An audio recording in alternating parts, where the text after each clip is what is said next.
Wie war es eigentlich, mit Lionel Messi zusammenzuspielen? So, Micho. Na ja. Fast schon der erste Monat rum, oder? Ja. 3 Wochen. 3 Wochen, fast schon 3 Wochen. Geht's dir gut? Sehr gut. Sehr gut, das ist das Wichtigste. Sehr gut. 3 Wochen schon hier. Was war bisher dein erster Eindruck von Leipzig, Verein? Auch, ja, klar, in den ersten paar Tagen, du brauchst diese Zeit für die Mitarbeiter kennenzulernen, danach die Spieler kennenzulernen. Haben wir in den ersten paar Tagen viel zu tun. Aber es gibt so eine brutale positive Energie im Verein, das gefällt mir sehr. Deswegen jeden Tag komme ich so stolz auf das Traininggelände und versuche immer das Beste für die Spieler zu machen und einfach schöne Training zu vorbereiten und auf dem Feld einfach mit guter Stimmung zu kommen. Ja, schön. Merkt man auch, wenn man euch zuschaut. Danke.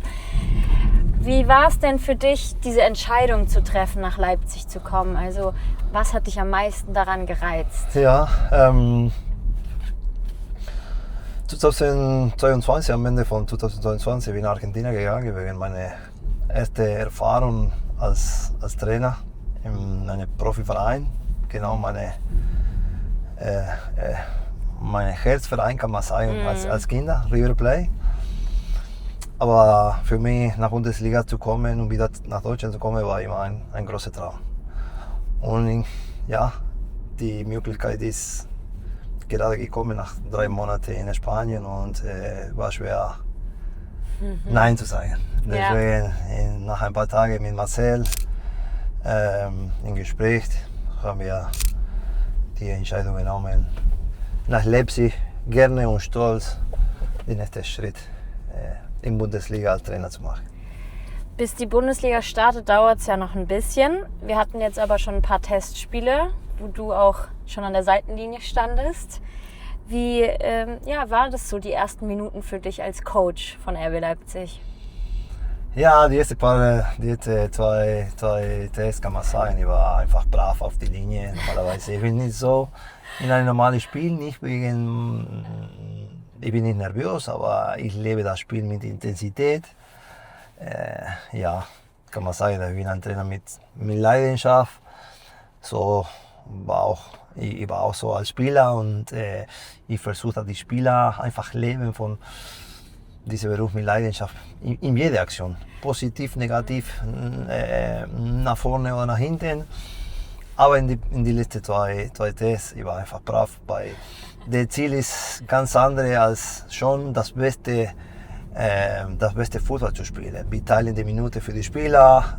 Die 2. Woche war einfach schwer für die Spieler. Die sind einfach total müde, mit schweren Beinen, kommen am Wochenende für 16 Minuten zu spielen. Deswegen, ja, ich muss diese Geduld zu haben und klar, in die 5., 6. Woche werden wir schon andere Fußball sehen. Was heißt, jetzt warst du brav? Was erwartet uns dann bei den ersten wichtigen Spielen? Beste Beispiel, ich habe fast die 19 Minuten auf der Linie auf dem Stuhl. Das Spiel dann geguckt oder geschaut, von da ein paar Worte auf die Spieler gegeben. Aber in einem Spiel normalerweise sitzen nie einmal auf der Bank, außen vor dem Spiel. Und danach die 95 Minuten, das dauert ein Spiel. Ich bin immer auf die Linie, stehe oder manchmal ab und zu, komme wieder zurück zu meinen Assistenten oder beide Co-Trainer, aber normalerweise, ja, ich bin immer da. Hast du dann dieses Gefühl in dir, dass du gerne helfen willst auf dem Platz? Genau so. Müssen wir ehrlich sein, ich vermisse nicht diese Zeit als Spieler, aber diese Erfahrung, dass ich habe gehabt als Spieler, war einfach ein schöner Moment in meinem Leben, kann man sagen, mein bester Moment als Fußballer. Ich habe viel genossen diese Zeit.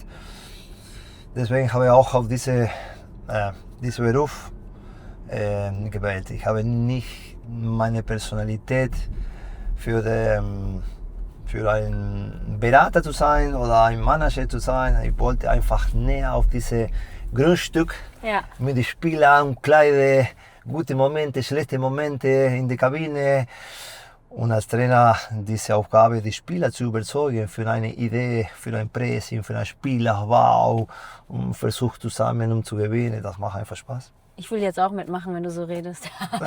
Hört sich motivierend an. Wir sprechen gleich nochmal drüber, dich als Spieler und dann auch als Trainer. Aber jetzt nutzen wir ja die Zeit, mit dir ein bisschen durch die Stadt zu fahren, dass du Leipzig kennenlernst. Wir fahren zum Völkerschlachtdenkmal, ein großes Wahrzeichen von Leipzig. Hast du schon ein bisschen was von der Stadt gesehen? Nee, du sagst noch nicht. Von Traininggelände Viel? zu Hotel zu Traininggelände. Okay, Deswegen also wäre gut, eine gute Runde zu machen. gucken wir heute mal. Du wirst viel Grünes sehen Ja, und dann das Völkerschlachtdenkmal. Dann hast Gefällt du da schon mal einen Haken Gut. bei Sightseeing. Wir streuen ein kurzes Minispiel ein. ein Minispiel? Ich stelle dir, es immer entweder oder und du musst ganz schnell antworten. Okay. Ist einfach, immer nur zwei bin Auswahl. gespannt. Let's go. Ja. Ballbesitz oder Pressing? Wow, sind beide wichtig, ja, Pressing. Berge oder Strand? Berg, Laut oder ruhig an der Seitenlinie? laut, Weiß ich schon. Messi oder Ronaldo? Messi. Kabinenansprache oder Einzelgespräch mit den Spielern? Kabine, ja. Training oder Spieltag? Spieltag, Zu 0 spielen oder 5-4 gewinnen? zu 0. Flutlichtspiel oder Nachmittagsspiel? Oh, ja, Nachmittag. DFB-Pokal oder Champions League? Wow, Champions League, aber Pokal ist einfach schon. Wir freuen uns auf beides. Ja, genau. Okay. Wir wollen weiter über dich sprechen. Wir wollen dich kennenlernen. Das ist ja das erste große Interview jetzt mit dir als Trainer von RB Leipzig. Und wir haben schon dich auf dem Platz einige Male gesehen, ein paar öffentliche Trainings gehabt. Was aufgefallen ist, du bist immer mittendrin, versuchst da auch vielleicht aktiv zu sein. Du wirkst aber auch selber sehr, sehr fit. Hältst du dich noch fit? Spielst du selber ein bisschen Fußball? Was für einen Sport machst du gerade so? Ja, in die letzte Zeit kann man sagen, ich genieße ab und zu die Bedingungen von den Traininggelände und ja, wenn ich irgendwann mache ich genieße auch ein bisschen von dem Kraftraum, laufe ich nicht mehr, ich genieße auch diesen Moment mit dem Ball, mit den Spielern in verschiedene und den Ball einfach reinschmeißen oder zum Tor schießen, das mache ich gerne. Ja, als Kind ich habe einfach Spaß mit dem Ball gehabt, deswegen jetzt bin ich mehr Spieler, aber als Trainer diese kurze Moment mit dem Ball macht einfach Spaß. Bist du jemand, der Rituale hat? Also vielleicht hattest du welche Rituale? als Spieler. Ja, Okay. Rituale. Aberglaube, ja. Also was du immer gut, gemacht hast ja. als Spieler oder vielleicht jetzt auch als Trainer? Als Spieler, ja, hatte ich eine Phase mit langen Haaren. In der ersten Halbzeit habe ich mit einem Mann gespielt und danach in die zweite Halbzeit mit anderen, mit verschiedenen Farben. So, aber Sogar mit Farben. Ja, aber nicht ganz besonders. Und wenn es nicht mehr geklappt hat, hast du eine neue Farbe genommen? Ja, stimmt. Wenn die Fußballschuhe nicht besondere. Oh, ich war nicht so ein großer Fan von der Aberglaube. Okay, also jetzt hast du nichts mehr? Als Trainer, nein, als Trainer nicht. Als Trainer nicht. Okay. Als Trainer. Ich glaube, die beste Aberglaube für den Trainer ist einfach eine gute Woche zur Vorbereitung mit den Spielern, gut arbeiten, klar sein, einfach und ja, danach das Wichtige an den Spieltag sind die Spieler. Deswegen, wir müssen einfach das akzeptieren und den Jungen einfach Vertrauen geben. Sehr gut. Jetzt lernst du Leipzig gerade noch kennen.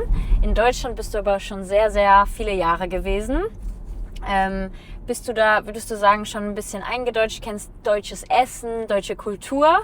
Oder hast du es schon wieder vergessen? Oder ist es sehr bayerisch geprägt? Nicht vergessen, mit verschiedenen Themen, klar. Ich bin schon ungewohnt, kann man sagen, nach 4,5 Jahren nicht mehr in Deutschland, aber komme ich wieder auf diese Kultur, Organisation, Disziplin und verschiedene Dinge.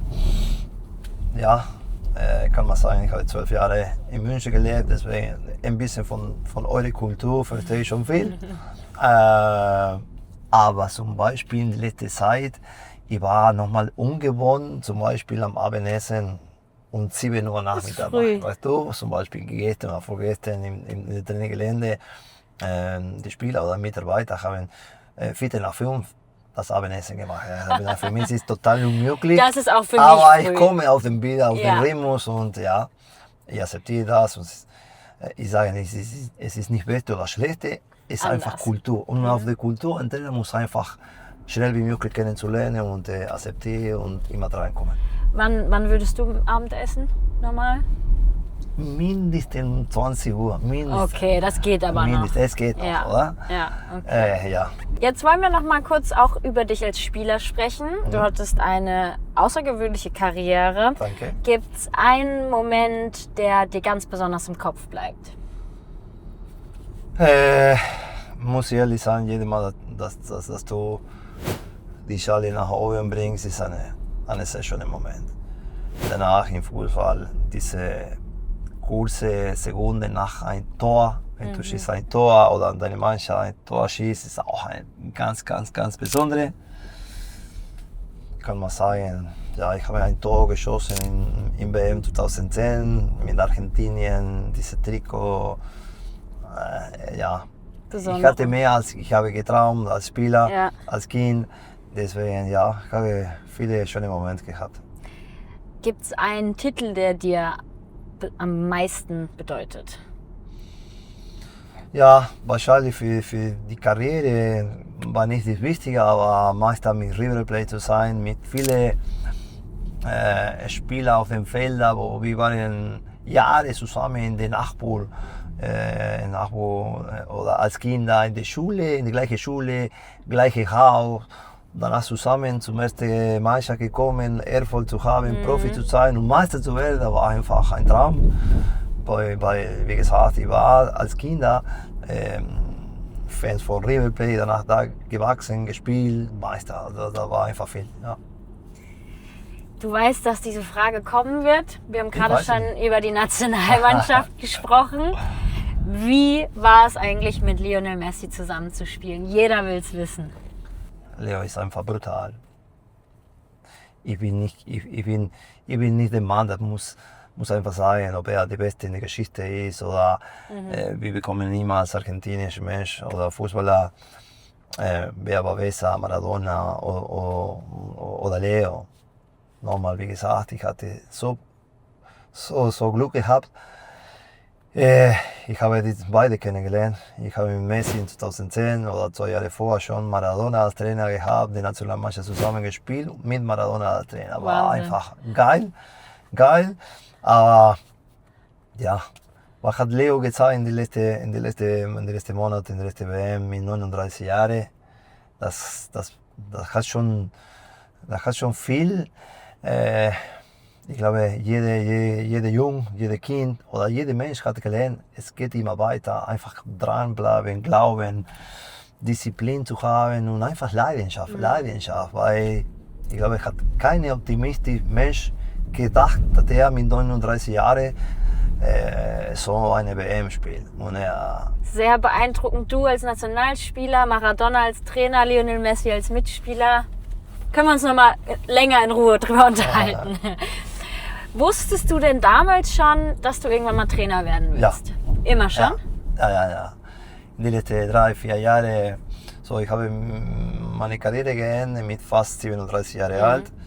Aber in den letzten 4 Jahren, ich habe schon das gemerkt und gewusst und ich habe schon immer mit verschiedenen Trainern gesprochen, mit meinem aktuellen Trainer, kann man sagen, im Verein, wo ich war. Und ich habe immer im Kopf gehabt, zum Beispiel nach der ersten Halbzeit Richtung Kabine, okay, ich hatte versucht in den Kopf von dem Trainer zu kommen, okay, was würde der Trainer jetzt sagen? Und von diesen letzten paar Jahren, ich habe schon gestartet, mit diesem Gefühl im Bauch, kann man sagen, als Trainer zu denken. Ich habe nochmal, wie gesagt, die letzten Jahre als Spieler genossen, aber schon seit langem gestartet als Trainer mit dem Gedenken. Hattest du Trainer, die dich besonders inspiriert haben? Ja, ich war unter einem Trainer 7 Jahre in Argentinien, in Malaga 2,5 Jahre und danach 3 Jahre in Manchester. Er heißt Manuel Pellegrini. Er ist 72 Jahre alt oder 73 Jahre alt. Ich glaube, die zweite, wie sagt man das? Ältester Trainer. für mich, ein guter Trainer muss verschiedene Dinge haben. Kommunikation, Mensch, diese Kontrolle in die ganze Gruppe als Mensch, Taktik, Strategie. Es gibt viele schwierige Momente in einer langen Saison und ein Trainer muss fast wie ein Papa sein und er hat viele von diesen Dingen, die ich denke, sind wichtiger als Trainer. Und Manuel Pellegrini ist eine von meinen Prototypen, kann man sagen, als Trainer. Und ich hatte eine gute Beziehung mit ihm. Selbstverständlich ist eine von meinen Tutor, kann man sagen. Ja. Seid ihr noch im Kontakt? Total, ja, sehr. Also fragst du ihn noch nach Rat? Nicht so wegen verschiedenen Themen, aber wir quatschen wegen verschiedenen Situationen. Was würdest du das machen oder ich? Aber von Taktik nicht. So von verschiedenen schwierigen Momenten, wo in diesem Beruf kommen sowieso. Auf dem Moment, ich habe immer Kontakt mit ihm, deswegen können wir im Vertrauen unter uns sprechen.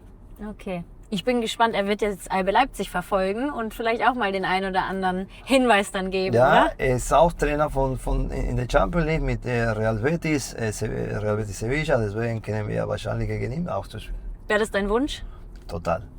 Okay, wir sind gespannt, was bei der Auslosung rauskommt. Wie sieht denn für dich der ideale Martin de Michelis Fußball aus? Fußball aus? Den du als Trainer spielen willst, dass deine Mannschaft spielt. Ja, okay. Ja, zuerst, es gibt verschiedene Dinge, wo du musst... Du musst jetzt hier den Blick genießen schon mal. Wow. Wir steigen gleich aus, aber antworte gerne erstmal.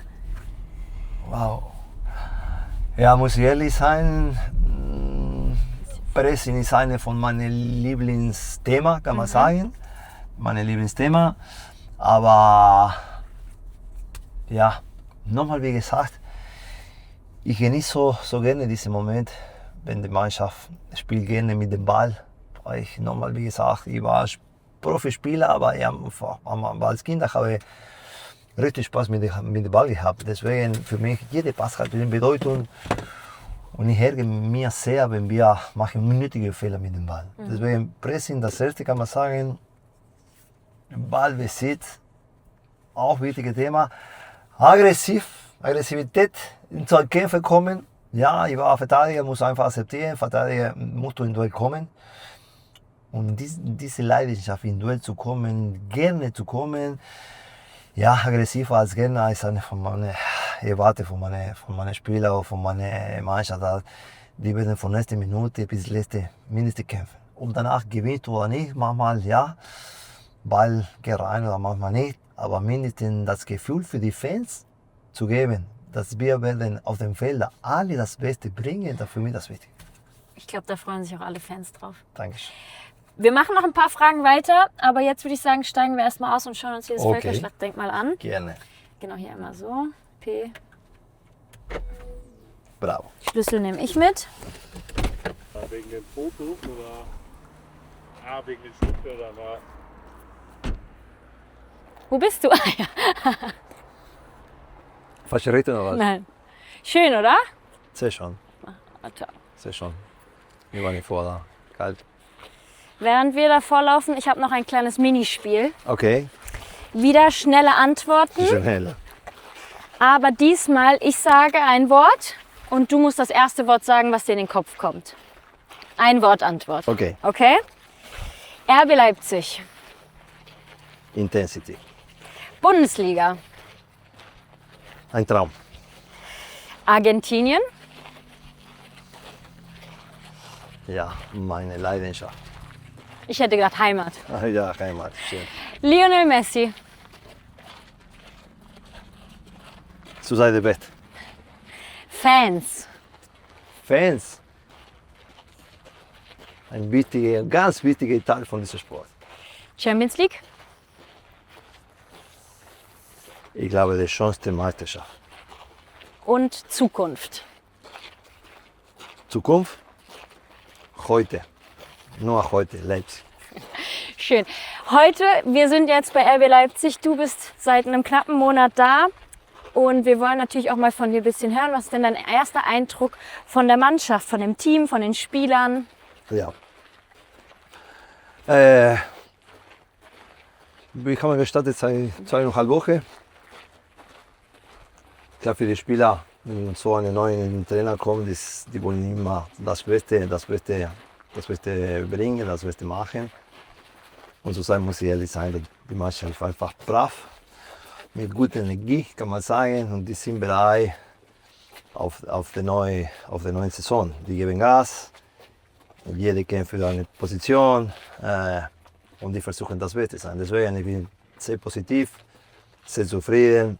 Es gibt immer zu verbessern, immer diesen Sport zu verbessern. Selbstverständlich noch mehr, wenn ein neuer Trainer kommt. Aber zu sagen, ich habe das Gefühl, dass wir sind seit langem da im Verein. Mit den Mitarbeitern und selbstverständlich auch mit die komplette Kader. Ja, ich bin einfach dankbar, weil die Spieler haben uns, ich glaube, von ersten Tag schon gut akzeptiert, kann man sagen. Wir schauen auf die Saison. Wir starten mit einem Heimspiel. Das wird das erste Mal für dich in der Red Bull Arena als Trainer sein.